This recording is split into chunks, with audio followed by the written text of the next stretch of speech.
1 2 3 4 ಮೀನಿಗೆ ಗಾಳವ ಹಾಕು.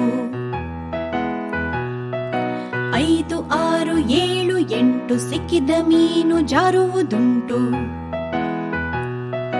9 10 ಆಟದ ಕತ್ತು ಬುದ್ಧಿಗೆ ನೀಡು ತಾಕತ್ತು. ಇಲ್ಲದೆ ಹೋದರೆ ಏನಾಗುವುದು ಮೀನು ಪಾಠವ ಕಲಿಸಿತ್ತು. 1 2 3 4 ಮೀನಿಗೆ ಗಾಳವ ಹಾಕು. 5 6 7 8 ಸಿಕ್ಕಿದ ಮೀನು ಜಾರುವುದುಂಟು. 9 10 ಆಟದ ಕತ್ತು ಬುದ್ಧಿಗೆ ನೀಡು ತಾಕತ್ತು. ಇಲ್ಲದೆ ಹೋದರೆ ಏನಾಗುವುದು ಮೀನು ಪಾಠವ ಕಲಿಸಿತ್ತು.